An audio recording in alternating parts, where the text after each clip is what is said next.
5, 4, 3, 2, 1, 0.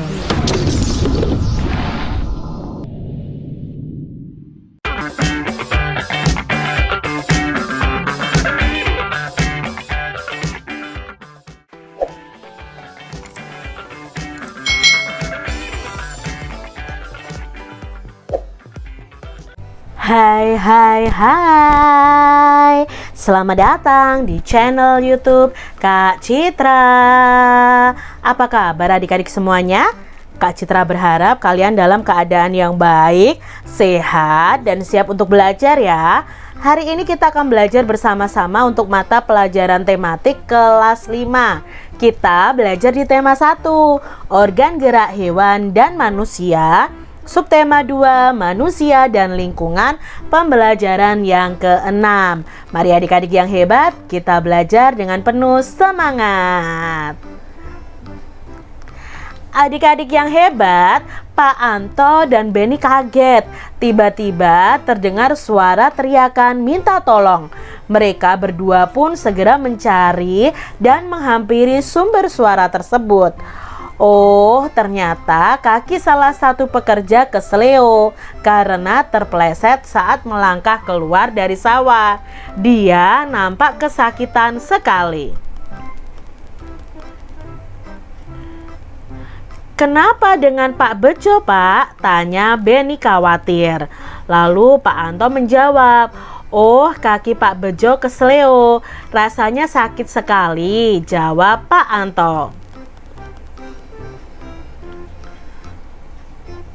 "Apa itu keseleo, Pak?" tanya Benny penasaran. Nah, di sini Pak Anto menjelaskan apa itu keseleo. Adik-adik, apakah kalian pernah keseleo? Lalu apa itu keseleo? Nah, kita dengarkan ya. Keseleo merupakan gangguan atau cedera yang terjadi pada otot.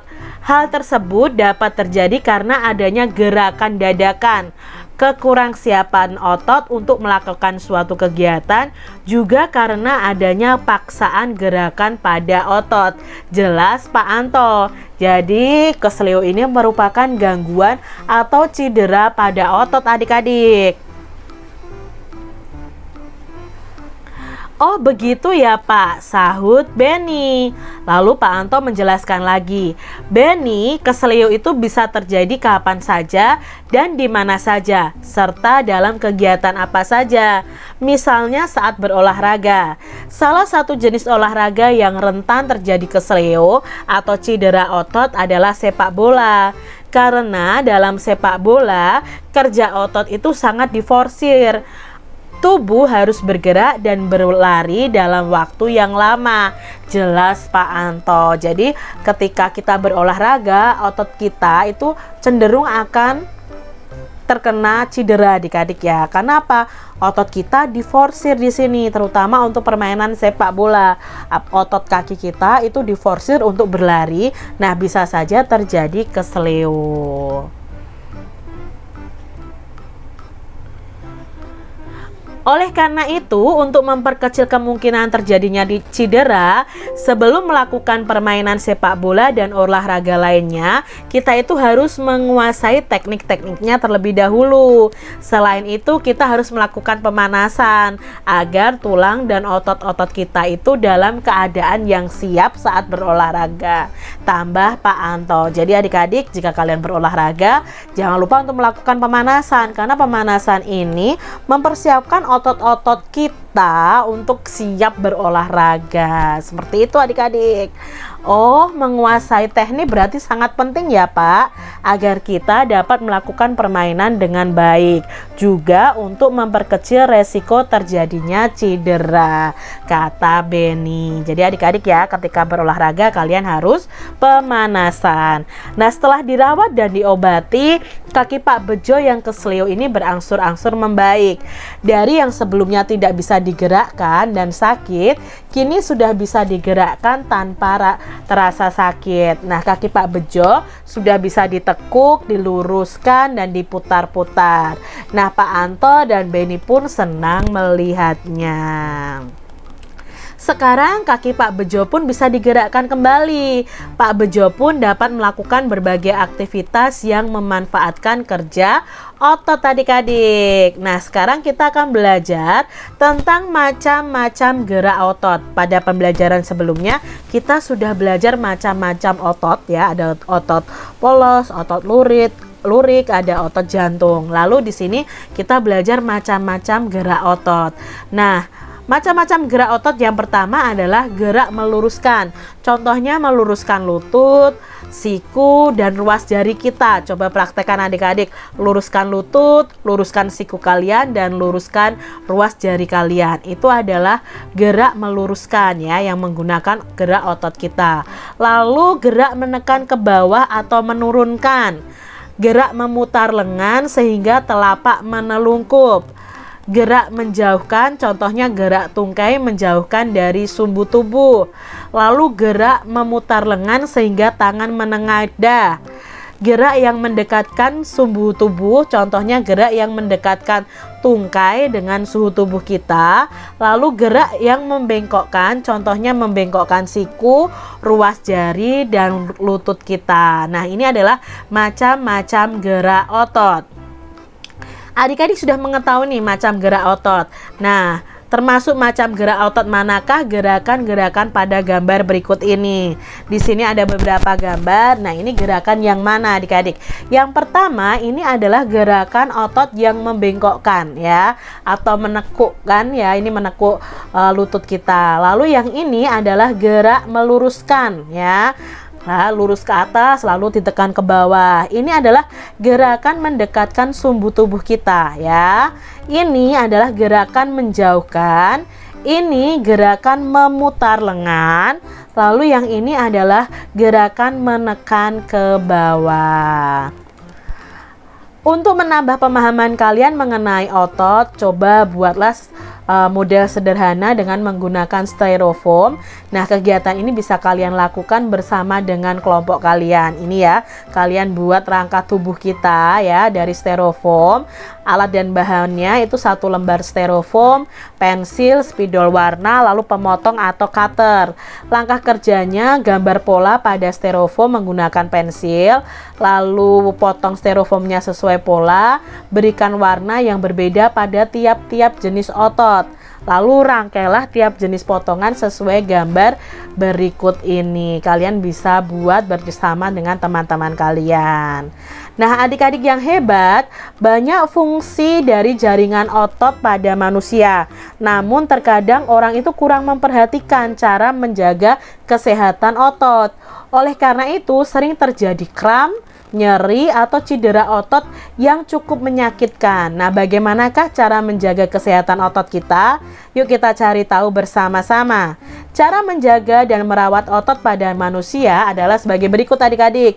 1. Menghindari gerakan yang membebani kerja otot secara berlebihan. Nah, agar terhindar dari gangguan dan cedera pada otot, maka adik-adik kita harus menghindari kegiatan atau gerakan yang dipaksakan, gerakan tiba-tiba, dan kegiatan yang terlalu membebani kerja otot kita.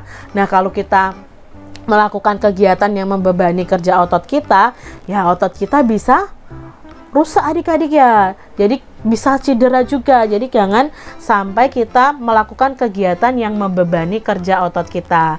Lalu cara menjaga berikutnya adalah melakukan peregangan ya.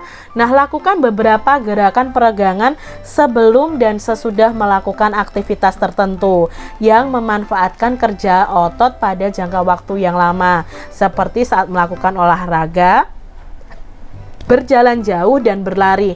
Jadi diperlukan peregangan atau pemanasan adik-adik supaya mempersiapkan otot kita untuk berolahraga, berjalan jauh, dan berlari. Lalu cara menjaga berikutnya adalah dengan melakukan latihan rutin. Banyak latihan fisik ini dapat kita lakukan untuk menjaga kesehatan otot. Nah, latihan rutin ini dapat dilakukan dengan beban atau tanpa beban. Bisa dilakukan di dalam maupun di luar ruangan. Misalnya jogging, bersepeda, latihan kebugaran di pusat kebugaran atau di gym ya, dan lain-lain. Lalu cara yang keempat, memenuhi kebutuhan cairan tubuh kita. Nah adik-adik, kebutuhan cairan setiap orang itu berbeda-beda. Sedikitnya kita itu harus mengkonsumsi 6 gelas air sehari agar dapat menjaga kesehatan tubuh kita. Nah ada yang mencanangkan 6 gelas air seharinya, ada yang 8 gelas. Sebenarnya itu sesuai dengan kebutuhan cairan tubuh di dalam tubuh kita masing-masing. Semakin orang itu badannya besar, maka cairan tubuh yang diminum itu harus semakin banyak adik-adik. Nah cairan dapat membantu otot itu melemas setelah berkontraksi serta dapat melembabkan sel-sel otot sehingga tidak mudah mengalami ketegangan. Jadi adik-adik minumlah yang banyak ya, minum air putih tentunya ya. Berikutnya, mengonsumsi makanan yang bergizi dan bermanfaat bagi otot. Nah, cara ini banyak jenis makanan yang mengandung gizi yang baik untuk otot, khususnya untuk pembentukan otot. Nah, makanan itu antara lain putih telur, susu, ikan tuna, sayur brokoli, dada ayam, daging sapi, minyak ikan, keju, lalu kacang almond, kacang Arab, dan bayam. Nah, ini adalah makanan-makanan yang sangat baik untuk pembentukan otot. Nah, biasanya binaraga itu memakan makanan ini adik-adik untuk membentuk otot mereka. Lalu meringankan nyeri otot. Ini juga salah satu cara merawat otot dalam tubuh kita. Nah, gunakan krim khusus otot untuk menimbulkan rasa hangat sehingga otot yang kram itu bisa menjadi lebih rileks. Nah, itu tadi ya cara menjaga dan merawat otot di dalam tubuh kita. Nah, adik-adik di sini ada bacaan yang berjudul Aderai Binaragawan Perkasa Indonesia. Adik-adik tahu tidak Aderai? Nah, yuk kita cari tahu. Nah, ini Aderai ya adik-adik ya. Aderai adalah sosok pria perkasa yang terkenal di Indonesia, bahkan di dunia loh adik-adik. Sebagai binaragawan Indonesia, banyak sudah prestasi yang diraihnya, baik di tingkat nasional maupun internasional. Nah, saat ini Aderai telah pensiun sebagai atlet binaraga. Meskipun demikian, ia tetap aktif loh menjadi pembina dan membuka tempat kebugaran di beberapa daerah di Indonesia. Pada waktu kecil, nah ini Adera ini hanya seorang anak kecil yang memiliki tubuh kurus, bahkan bisa dibilang sangat kurus.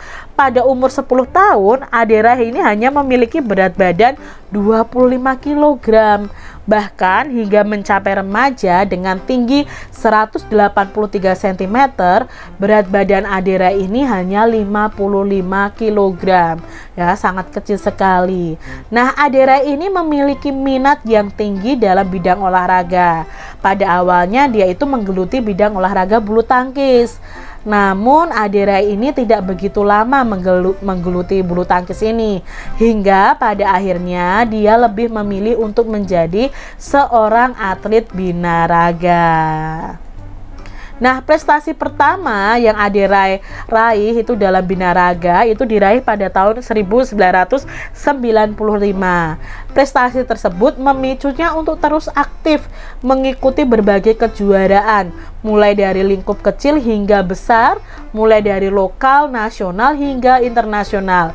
Hingga akhirnya Adera ini terus berkembang dan meraih prestasi demi prestasi dari berbagai kejuaraan. Nah, masalah prestasi yang diraih Adera ini tidak perlu diragukan lagi. Dari berbagai kejuaraan yang diikutinya, itu selalu membuahkan hasil yang mengagumkan. Salah satu kemenangannya itu di Masles Mania World atau kejuaraan dunia binaraga kelas berat ringan. Dari situlah kemudian Adera ini menuju ke kejuaraan multi event ya di Asia Tenggara atau SEA Games pada tahun 1997. Nah, pada kejuaraan tersebut si Adera ini mampu mempersembahkan medali emas bagi Indonesia. Nah, bahkan setelah itu masih banyak piala dan medali yang dia raih dari berbagai kejuaraan tingkat nasional dan internasional.